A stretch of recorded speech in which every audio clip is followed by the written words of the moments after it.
बिस्मिल्लाहिर्रहमानिर्रहीम। अस्सलाम वालेकुम नाज़रीन, मैं हूँ आपका होस्ट अहमद फवाद। आज तारीख है 6 नवंबर और दिन है जुमेरात का। 4 खबरें हैं जी, बहुत ही इंपॉर्टेंट खबरें हैं और आप यूँ कहें कि खुशखबरियाँ हैं जी। आज की व्लॉग में आपके साथ में शेयर करूँगा। पहली बड़ी खबर तो ये है कि मौलाना फजलुर रहमान जो है उनको कहीं से शय मिल गई है इस हुकूमत के अगेंस्ट, और वो पीटीआई से कह रहे हैं कि मेरे साथ मिलकर आप एहतजाज करो। ये मामला क्या है? अचानक से ये जो चीज़ें तब्दील हो रही हैं, ये क्यों हो रही हैं? मौलाना फजलुर रहमान वैसे तो वो एहतजाज नहीं करते, ना ही सड़कों पर लेकर आते हैं अपने लोगों को, और एग्जाम्पल्स भी देखी गई हैं। मुरीद के में क्या हुआ, 26 नवंबर को क्या हुआ, फिर भी मौलाना फजलुर रहमान पीटीआई को ये ऑफर क्यों कर रही हैं? क्या शय उनको मिल रही है? इस पर कुछ एक्सक्लूसिव डिटेल्स आपके साथ में शेयर करूँगा। इस रिजीम के लिए अच्छी खबरें नहीं हैं। ये जो कहा जा रहा था ना कि मरीम नवाज के जो ताल्लुकात हैं वो बड़े साहब से ख़राब हैं, तो इसकी वजह भी सामने आ गई है कि मरीम नवाज जो है वो कहीं और पर अपने ताल्लुकात बनाए हुए हैं। इस वजह से बड़े साहब या साहब बहादुर जो हैं उनसे उनके ताल्लुकात ख़राब हैं जी। इस पर भी कुछ तफसीलात आपके साथ में शेयर करूंगा। साथ ही साथ आपको ये भी बताऊंगा जी कि फॉर्म 47 की ये हुकूमत है, नून लीग के अंदर से अब ये तस्दीक की जा रही है। और साथ ही साथ मैं आपको ये भी बताऊँ कि नून लीग इस 27वीं तरमीम के भी अगेंस्ट है, वो इस तरमीम को भी नहीं लाना चाहती, और एक बड़ी बारीक जो वारदात है ना वो भी डाली गई है। ये मामला क्या है जी, इस पर कुछ तफसीलात एक्सक्लूसिवली वो भी आपके साथ में शेयर करूंगा। और ये जो सारी चीज़ें हैं ना इस वक्त किसके फेवर में जा रही हैं, किसके हक में जा रही हैं? इमरान खान साहब पाकिस्तान तहरीक-ए-इंसाफ के हक में जा रही हैं। ये सारी खबरें आपके साथ में शेयर करूंगा। सबसे पहली ब्रेकिंग न्यूज़ तो जी आपके साथ में शेयर करता चलूँ मौलाना फजलुर रहमान साहब जो हैं उनके हवाले से। अच्छा, इन्होंने बिलावल जरदारी से भी मुलाकात की और पाकिस्तान तहरीक-ए-इंसाफ के लोगों से भी मुलाकात की, और तहरीक तहफ़्ज़ुज़ आइन का जो वफ़द है इनसे भी मौलाना फजलुर रहमान ने मुलाकात की, जिनमें महमूद अचकज़ई भी थे, अल्लामा राजा नासिर अब्बास भी थे, इसके अलावा असद कैसर जो हैं वो भी इस मुलाकात के अंदर मौजूद थे। मौलाना फजलुर रहमान ने ना 3 ऑप्शन दे दिए हैं पाकिस्तान तहरीक-ए-इंसाफ को कि एक तो उन्होंने ये कहा जी कि मैं आपके साथ हूँ, महमूद अचकज़ई जो हैं अपोजिशन लीडर, हम उसकी हिमायत भी करते हैं और हम आपके साथ हैं, और आप ये 3 ऑप्शन है, इन तीनों में से कोई एक चूज़ कर लें, मुझे बताएं, मैं आपके साथ खड़ा होता हूँ। ये 3 ऑप्शन बड़े ख़तरनाक हैं और इस पर पाकिस्तान तहरीक-ए-इंसाफ या वो जो तहरीक तहफ़्ज़ुज़ आइन का जो वफ़द जो गया था, जो 3 नाम मैंने आपके सामने रखे हैं जी, उन्होंने वक्त मांगा है कि हम आपको सोच कर बताते हैं। ये फ़हीम अख्तर साहब बड़े सीनियर जर्नलिस्ट हैं जी, इनकी जानिब से ये जो खबर है वो दी गई है। ये कहते हैं जी कि 3 ऑप्शंस या 3 मुमकिन रास्ते कौन से तजवीज़ किए गए हैं। पहला तो ये है जी कि अवामी एहतजाज के ज़रिए दबाव डालें, हुकूमत से बरह रास्त मुज़ाकरात करें, पीपल्स पार्टी से बातचीत के ज़रिए रास्ता निकालें। मौलाना फजलुर रहमान ने वाज़ेह किया कि जमीयत उलमा इस्लाम फ़े इस मामले में मुश्तरका अपोजिशन अलायंस के फैसले के साथ खड़ी होगी। महमूद अचकज़ई ने इस पर मुशावरत के लिए वक्त मांगा है। या तो अवामी एहतजाज करें, यानी कि ये आपको तजवीज़ दे रहा हूँ, तो अवामी एहतजाज का क्या मतलब है जी, आप अपने लोग निकालें, मैं अपने लोग निकालूँ, इनके ऊपर जो दबाव है वो डालें। दूसरा ये कि इस हुकूमत से बात करें, और तीसरा ये कि पीपल्स पार्टी से बात करें। पीपल्स पार्टी वही है जिसने अभी कुछ रोज़ पहले बिलावल जरदारी मौलाना फजलुर रहमान के पास आए और ख़बरें आ रही हैं जी काफ़ी ज़्यादा परेशानी में थे वो, ठीक है, और नून लीग का कोई वफ़द नहीं आया मौलाना फजलुर रहमान के पास। तो इसलिए जी हुकूमत से अलहदा का ऑप्शन दिया गया और पीपल्स पार्टी से अलहदा इसलिए दिया गया जी कि पीपल्स पार्टी के साथ बात कर ली जाए, इन्हीं के वोट हुकूमत के, अगर इनको अपने साथ मिला लिया जाए तो पाकिस्तान तहरीक-ए-इंसाफ के साथ मिलकर अपना जो वज़ीर-ए-आज़म है जी वो ला सकते हैं, इस हुकूमत का जो तख्त है जी वो उल्टा जा सकता है। और ये पीपल्स पार्टी की बड़े पहले भी इमरान खान साहब को जब ये फॉर्म 47 की हुकूमत बनाने जा रहे थे तब पीपल्स पार्टी ने बात की थी, लेकिन इमरान खान साहब ने डील से जो इनकार है जी वो किया था। तो मुमकिन तौर पर यही नज़र आ रहा है कि पाकिस्तान तहरीक-ए-इंसाफ या तहरीक तहफ़्ज़ुज़ आइन का जो प्लेटफॉर्म है वो अवामी एहतजाज के जरिए दबाव डालने का जो ऑप्शन है जी इसके ऊपर गौर करेगी और मौलाना फजलुर रहमान के साथ कोई मुश्तरका जो हिकमत अमली है वो बनाएगी। अब यहाँ पर सवाल ये है कि ये मौलाना फजलुर रहमान को क्या हो गया? मौलाना फजलुर रहमान के वाले से तो ख्याल किया जाता है कि एस्टेब्लिशमेंट के बगैर तो ये हिलते ही नहीं है। इवन कि इस पहले भी कई मरतबा ये एहतजाज इस्लामाबाद लेकर आए, ज़ाहिर सी बात है मंशा के मुताबिक ही लेकर आए, मर्जी के मुताबिक लेकर आए। तो अब क्या मौलाना फजलुर रहमान को कोई पीछे से शय तो नहीं मिल रही है? क्या सिस्टम के अंदर से ही कोई और तो मुतहरिक नहीं हो गया? क्या वो जो जनरल कियानी वाला किरदार था माजी में, क्या उस किस्म की तो सिचुएशन इस वक्त नहीं बन गई? मौलाना फजलुर रहमान ये मामला जो है वो क्यों कर रहे हैं? तो पीछे क्या है? जाहिर सी बात है कोई ना कोई दस्ते शफकत ज़रूर है। इसने मौलाना फजल रहमान बड़ी खुलकर ये बात करें। और दूसरी तरफ देखें पीटीआई को थोड़ी आप धमकी भी लगाई जा रही कि अगर आप निकले सड़कों पर तो वो मुरीद के वाला और 26 नवंबर वाला मामला होगा और आपको जो है वो हम नहीं छोड़ेंगे। और फिर भी मौलाना फजल रहमान ये बात कर रहे हैं पाकिस्तान तहरीक इंसाफ के साथ, तो जो शय है ना वो पीछे ज़रूर कोई मौजूद है। और फिर ये भी कहा जा रहा है जी कि मौलाना फजल रहमान अब ये भी समझते हैं कि उनकी चूंकि इस हुकूमत में ज़रूरत ख़त्म हो गई है, देखें ना अब उनके वोटों की क्या ज़रूरत है, इसीलिए तो वो अपोजिशन में भी आ गए ना, उनकी ज़रूरत ख़त्म हो गई है तो उन्होंने अपनी ज़रूरत भी करवानी है कि अपनी वैल्यू भी बढ़ानी है। फिर एक ये भी है जी कि उनको ये मालूम है कि सिस्टम ज़्यादा देर तक नहीं चल सकता, इसने गिरना ही गिरना है। और फिर ये है जी कि मतलब है कि पीछे से कोई जो शय है जी वो है। तो गेम इज़ ऑन, ये नवंबर जो है ना बहुत इसमें बड़ी बड़ी जो तब्दीलियां हैं ना वो होने जा रही हैं और बहुत बड़े बड़े जो तख्त है ना उन तख्तों के मुमकिन तौर पर वो भी उल्टेंगे। दूसरी खबर जो आपके साथ शेयर करनी है जी वो मौलाना फजल रहमान जो है जी उनकी स्टेटमेंट है, उनकी स्टेटमेंट से भी यही मालूम होता है जी इनके पीछे कोई शय है। मौलाना फजल रहमान को नजर अच्छा ये है जी, ऐसी पार्लियामेंट जिस पर अवाम को एतमाद ना हो इसको इतनी हसास कानून साजी का हक नहीं। 27वीं तरमीम के खिलाफ पूरी अपोजिशन एक मुतफिका लाहे अमल इख्तियार करेगी। अच्छा, हमारे आर्मी चीफ और हमारे वज़ीर-ए-आज़म अमरीका गए, ट्रंप ने दोनों की तारीफ की, थपकियां दी, लेकिन इंडिया से 10 साल का दिफाई मुआहदा कर लिया, हम कहाँ खड़े हैं, ये है हमारी सफारतकारी। मौलाना फजल रहमान ने आर्मी चीफ और वज़ीर-ए-आज़म के ऊपर तनकीद की जी कि आपकी तारीफें हो रही हैं, आप मुलाकातें कर रहे हैं, लेकिन अमरीका दिफाई मुआहदे के लिए किसके पास जा रहा है, वो दिफाई मुआहदे के लिए जा रहा है भारत के पास और 10 साल का उसने मुआहदा कर लिया। ये कहाँ आपकी गई सफारतकारी, कहाँ गई तारीफें।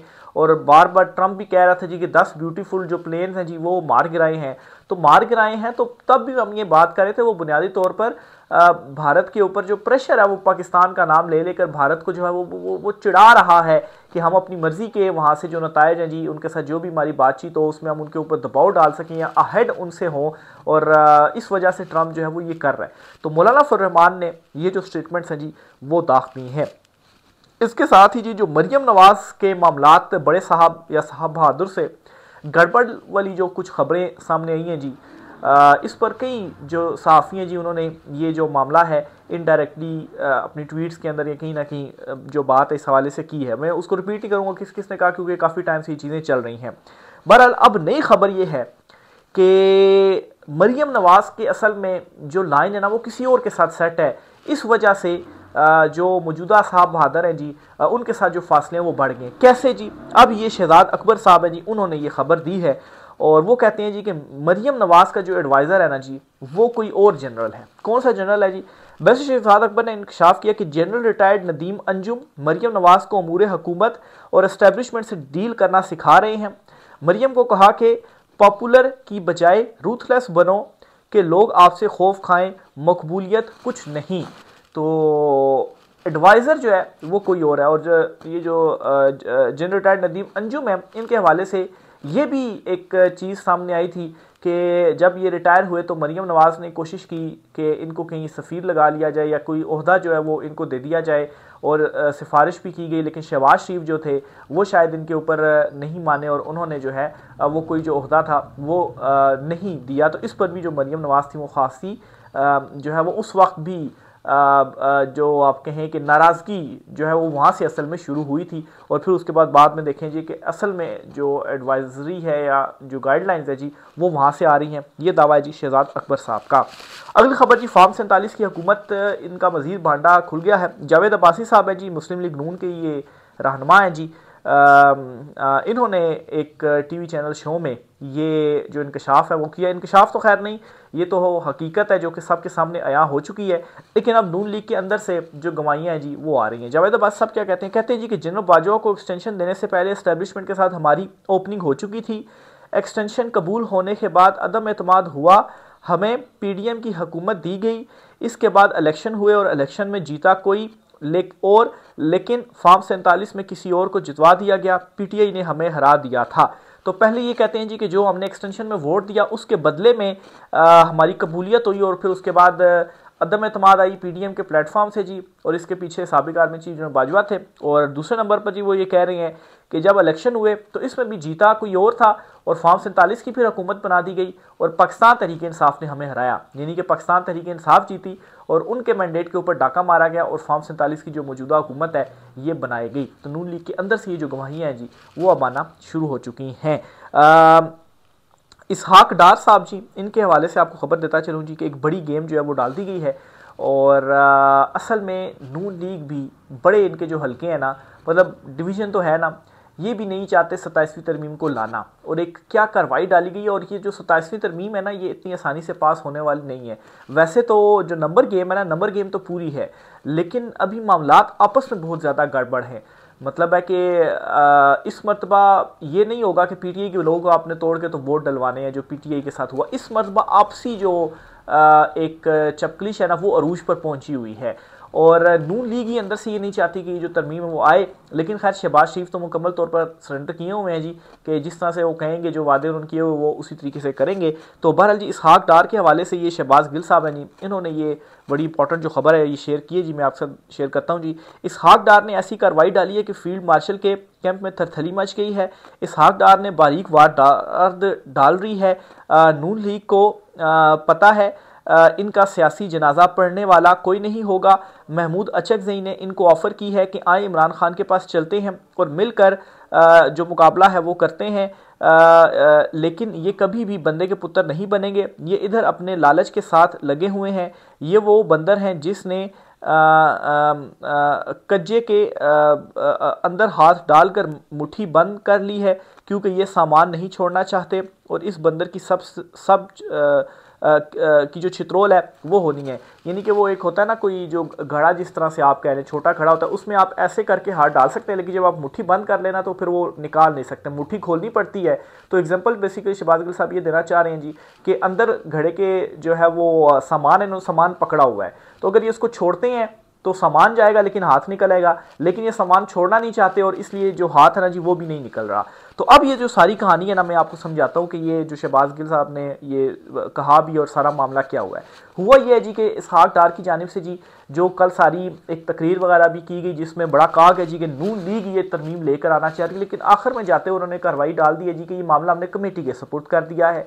अब कमेटी के सपुर्द करने का मतलब तो ये होता है जी कि पार्लियामेंट में ना पार्लिमानी कमेटियां होती हैं, कोई भी तरमीम होती है, जब वो कमेटी के पास चली जाती है तो कमेटी उसको पहले जांचती है, एक चीज़ को देखती है, वहाँ पर बहस होती है और काफ़ी टाइम इसके अंदर लग जाता है। फिर उसके बाद पार्लियामेंट में आकर जो है वो मंजूर होती है और वोटिंग होती है। तो अभी तक तो नहीं दी गई, तो फिर ये बात करने का मतलब ये है जी कि नून मतलब है कि इसने जो ताकतवर हल्के हैं ना वहाँ पर थरथरी मचाई हुई है कि ये क्या जो बात है ये कर रहे हैं। कमेटी की अभी जाकर जो वोटिंग है जी वो होनी है। तो इससे मैं कह रहा हूँ जी कि जो नून लीग है ना वो ही असल में नहीं चाहती कि नून लीग नहीं बल्कि मतलब है कि जो नवाज लीग है, जो शहबाज लीग है ना, वो तो पक्की उनके साथ ही अलाइन है, उनके साथ ही जुड़ी हुई है ना। तो ये नून लीग के अंदर की जो लड़ाई है वो मैं आपके साथ शेयर कर रहा हूँ।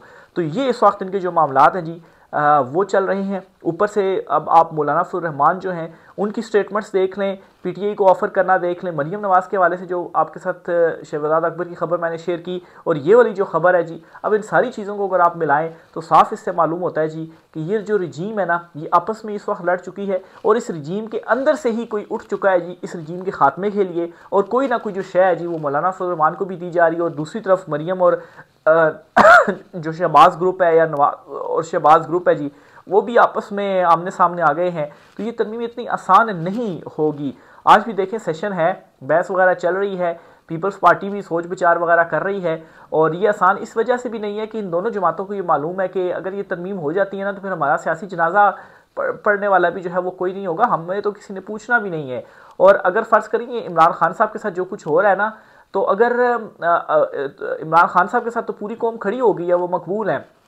हमारे साथ अगर ये सब कुछ हुआ ना तो लोग तो मतलब है कि शुक्र करेंगे कि इनके साथ ये सब कुछ हो रहा है, हमें तो पूछने वाला कोई भी नहीं रहेगा, तो हम तो कुछ भी नहीं कर पाएंगे, हम मारे जाएंगे, हमारी सियासत तो खत्म है, बाकी भी हमारा कुछ भी नहीं रहना है। तो ये इस वक्त नून लीग के अंदर जो धड़का है जी वो लगा हुआ है। दूसरी तरफ भी जाहिर सी बात है डर खौफ जरूर ये है कि अगर इमरान खान साहब अगर बाहर आ जाएंगे तो फिर हमारा क्या बनेगा। हम इसी सूरत में बच सकते हैं कि हम जो है वो अगर इस इक़्तिदार के अंदर ताहयात रहते हैं, और जब तक हमारे पास ये इक़्तिदार है तब तक जो है वो हम रहेंगे। और फिर ये भी ऑप्शन है जी कि ये सारे जाएँ इमरान खान साहब से मिलें और इमरान खान साहब से कहेंगे ठीक है हम सारे मिलते हैं और सारे मिलकर इस रजीम से जो जान है जी वो छुड़वाते हैं। लेकिन वो भी ये इस वजह से नहीं जाएंगे कि इक़्तिदार भी नहीं छोड़ना चाहते। वही शहबाज गिल ने जो एग्जांपल दी कि मतलब है घड़े के अंदर उन्होंने हाथ डाला और मुट्ठी बंद की हुई है उस बंदर की तरह ये, और वो अब सामान भी नहीं छोड़ना चाहता, और सामान नहीं छोड़ेगा तो हाथ जो है वो नहीं निकलेगा, और सामान छोड़ेगा हाथ तो निकल जाएगा, लेकिन फिर हाथ में जो है वो कुछ आएगा नहीं।